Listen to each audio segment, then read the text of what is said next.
Hello everyone, welcome back to my channel. So ఈరోజు నేను ఒక కొత్త యాప్తో అయితే మీ ముందుకు వచ్చేసాను. సో దానికోసం ప్లే స్టోర్లో హెల్తిఫైమీ అని అయితే సెర్చ్ చేసి ఇన్స్టాల్ చేసుకోండి. సో ఎందుకు ఈ హెల్తిఫైమీ అనే యాప్, దీనివల్ల యూజ్ ఏంటి అని రకరకాల క్వశ్చన్స్ అయితే మీకు రావచ్చు. సో ఈ హెల్తిఫైమీ అనే యాప్ ముఖ్యంగా డైట్లో ఉన్న వాళ్ళకైతే చాలా యూజ్ అవుతుంది. ఇక్కడ మీరు చూసుకున్నట్లయితే 4.5 రేటింగ్ అయితే ఉందన్నమాట.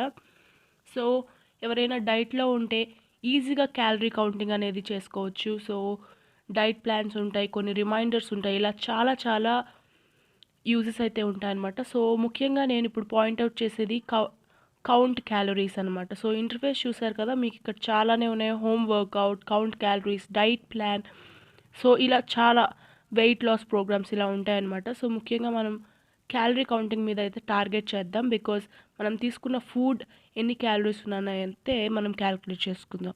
సో ఫస్ట్ అయితే రిజిస్ట్రేషన్ అడుగుతుంది. మీరు మెయిల్తో అయినా రిజిస్టర్ అవ్వచ్చు, or you can also register with your mobile number. So నేనైతే నా మొబైల్ నెంబర్తో రిజిస్టర్ అవుతున్నాను. సో మొబైల్ నెంబర్ ఇవ్వగానే ఓటీపీ అనేది అయితే జనరేట్ అవుతుంది. ఆటోమేటిక్గా ఓటీపీ అనేది వెరిఫై అయిపోయి మీకు ఒక ఇంటర్ఫేస్ అయితే ఇలా వస్తుందన్నమాట. సో ఇక్కడ మన నేమ్ అయితే అడుగుతుంది, మన నేమ్ ఇచ్చేయండి. సో జాహ్నవి అని అయితే ఇచ్చేసాను. సో నెక్స్ట్ అయితే క్లిక్ చేయగానే మీరు ఎక్కడి నుంచి అని అయితే అడుగుతుంది. So give your city, so Nellore అని అయితే ఇచ్చేసాను. సో నెక్స్ట్ అయితే క్లిక్ చేశాక మళ్ళీ ఇంకొన్ని డీటెయిల్స్ అయితే అడుగుతుంది. Select your language, me preferable language అయితే సెలెక్ట్ చేయండి. తెలుగు అని అయితే నేను సెలెక్ట్ చేశాను. నెక్స్ట్ జెండర్ సెలెక్ట్ చేయండి. ఏజ్ అడుగుతుంది. సో మీ పర్టికులర్ ఏజ్ అయితే ఇచ్చేయండి. సో ఎస్, ఏజ్ ఇచ్చేసాక మీరు వర్కౌట్లో ఎంత యాక్టివ్గా ఉన్నారని అయితే అడుగుతుంది. సో నేను మోడరేట్లీ యాక్టివ్. ఆ తర్వాత హైట్ గురించి అయితే అడుగుతుంది. సో మీరు హైట్ ఇచ్చేయండి. ఆ తర్వాత వెయిట్, ఇలా కొన్ని బేసిక్ డీటెయిల్స్ అయితే అడగడం జరుగుతుందన్నమాట. సో ఈ బేసిక్ డీటెయిల్స్ అన్నీ సబ్మిట్ చేసేస్తే మీకు ఆల్ సెట్. దాని తర్వాత నుంచి మీకు క్యాలరీ కౌంటింగ్ అనేది ఈజీగా మీరు క్యాలిక్యులేట్ చేసుకోగలుగుతారు. సో మీరు కేజీస్లో కావాలంటే కేజీస్లో ఇవ్వండి, లేకపోతే ఎల్బీస్లో అయినా ఇవ్వండి. సో ఇలా కొన్ని డీటెయిల్స్ అయితే అడుగుతుంది. సో మీరు ఎంత తగ్గాలనుకుంటున్నారు అనేది అయితే అడుగుతుంది. సో ఇవన్నీ మనకు అవసరం లేదు, బట్ బేసిక్గా యాప్ ఇన్స్టాల్ చేసినందుకు కొన్ని క్వశ్చన్స్ అయితే అడుగుతుంది. సో ఇవైతే కొన్ని నార్మల్ బేసిక్ డీటెయిల్స్ అయితే సబ్మిట్ చేసేయండి. దాని తర్వాత నెక్స్ట్ అని క్లిక్ చేయగానే మీకు ఏమైనా మెడికల్ ఇష్యూస్ అయితే ఉన్నాయా అని అడుగుతుంది. సో మీకు ఏమైనా medical issues like diabetes, so PCODs, so ఇలాంటివి ఏమైనా ప్రాబ్లమ్స్ ఉంటే వాటిని క్లిక్ చేసి పెట్టండి. లేదు అంటే నన్ను అనేది చేయండి అనమాట. సో ఇప్పుడు మనదైతే మన డేటా మొత్తం క్యాల్కులేట్ చేసి మన హెల్తిఫైమీ సర్టిఫికేట్ అయితే క్యాల్కులేట్ చేస్తుంది. సో నేను తగ్గడానికి అయితే 999 ఫర్ 3 months అయితే అడుగుతుంది. సో నేను I will do it later అని అయితే క్లిక్ చేశాను. సో ఫస్ట్ మన యాప్ ఇంటర్ఫేస్ అయితే ఇదనమాట. మెయిన్ పాయింట్కి అయితే వచ్చేద్దాం. సో మెయిన్ పాయింట్ ఏంటంటే, సో ఇక్కడ మీరు చూసుకున్నట్లయితే ఇదైతే మొత్తం ఇంటర్ఫేస్. మనకు కావాల్సిన క్యాలరీ కౌంటింగ్ కాబట్టి ఇక్కడ మీరు చూస్తున్నారు కదా. సో 0 of 1200 క్యాలరీస్ అనమాట. నేను డేకి 1200 క్యాలరీస్ తీసుకోవాలి according to my height and wait.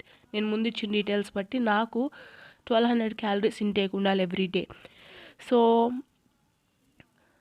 అక్కడ ప్లస్ ఐకాన్ చూసి మై మీల్స్ అని ఉంది కదా, దాని మీద క్లిక్ చేయగానే మనం తీసుకున్న ఫుడ్ని అయితే ఇక్కడ మనం సెర్చ్ చేస్తే, ఫర్ ఎగ్జాంపుల్ నేను బ్రేక్ఫాస్ట్ ఇడ్లీ తీసుకున్నాను. సో ఎన్ని idlis? 4 idlis. So regular size are large size or else 4 grams. So ఇలాగైతే ఇడ్లీ రెగ్యులర్ సైజ్లో 4 ఇడ్లీస్ తీసుకున్నాను. సో దాన్ని సేవ్ చేశాను. అండ్ నెక్స్ట్ ప్లస్ ఐకాన్ మీద క్లిక్ చేసి సో ఇడ్లీలోకి సాంబార్ అని అయితే తీసుకున్నాను అనమాట. సో సాంబార్ క్లిక్ చేసి 1 కటోరీ తీసుకుంటే 1 కటోరీ, ఆర్ 1 బౌల్ తీసుకుంటే 1 బౌల్, ఆర్ ఇలా మీకు చాలా ఆప్షన్స్ ఉంటాయి. చూడగానే మీకు చాలా క్లియర్గా ఉంటుంది, చాలా ఈజీగా ఉంటుంది. సో అది క్లిక్ చేశాక నెక్స్ట్ ప్లస్ ఐకాన్ క్లిక్ చేసి నెక్స్ట్ మీరు తీసుకున్న ఫుడ్ మొత్తం అలా అయితే ఈజీగా సెర్చ్ చేసి క్యాల్కులేట్ చేసుకోవచ్చు. నేను గువావా తీసుకున్నాను బ్రేక్ఫాస్ట్కి. మిడ్ మార్నింగ్ స్నాక్ అంటారు కదా, సారీ బ్రేక్ఫాస్ట్ కాదు, mid morning snack. So 1 guava తీసుకున్నాను. ఆఫ్టర్ దాట్ ఒక లైక్ మన లంచ్ అండ్ డిన్నర్ అయితే ఇట్లా తీసుకుంటున్నాను, ఓకేనా. సో ఇవన్నీ మనం డీటెయిల్స్ అన్నీ ట్రాక్ చేసేసాక మనకు ఒక డీటెయిల్డ్ వేలో మనం ఎన్ని క్యాలరీస్ అయితే తీసుకున్నాం అనేది క్లియర్గా చూపిస్తుంది. సో ఇలా నా mid evening snack and as well as నా నైట్ ఫుడ్ ఇవన్నీ అయితే మనం ఇక్కడ క్లియర్గా అయితే సెర్చ్ చేసి 1 కటోరీ తీసుకోండి 1 కటోరీ ఇలా క్లియర్గా అయితే మెన్షన్ చేద్దాం. And green tea everyday 2 times అయితే తీసుకుంటాను కాబట్టి 2 కప్స్ అని అయితే పెట్టాను. సో యాడ్ చేసేస్తే this is the day food that I'm going to take. So ఇదనమాట నా ఫుడ్ నేను తీసుకుంది. సో ఎస్, సేవ్ చేసేస్తే ఆటోమేటిక్గా మీ యొక్క మీల్ ప్లాన్ అనేది మొత్తం సేవ్ అయిపోతుంది. అండ్ ఆ టైంకి మీకు ఒక నోటిఫికేషన్ కూడా రావడం జరుగుతుంది అనమాట. సో మీ ఫుడ్ ఈ టైంకి తీసుకోవాలి అని అయితే నోటిఫికేషన్ జరుగుతుంది. సో 1200 క్యాలరీస్ తీసుకోవాలి కాబట్టి ఇది టోటల్గా ఓవరాల్గా 1232 క్యాలరీస్ అయితే ఈ ఫుడ్ మొత్తం కంటైన్ అవుతుంది. సో మీరు ఇంకేమైనా తగ్గించుకోవాలనుకున్నా తగ్గించుకోవచ్చు. అలా అలా మీకు చాలా ఈజీగా క్యాలిక్యులేట్ చేసుకోవడానికి ఉంటుంది. సో ఇదండి క్యాలరీ కౌంటింగ్ అనేది ఇంత ఈజీగా క్యాలిక్యులేట్ చేసుకోవచ్చు. అండ్ మన కన్వీనియంట్ బట్టి మనం ఫుడ్ని షిఫ్ట్ చేసుకోవచ్చు. And that's it for this session. Bye bye.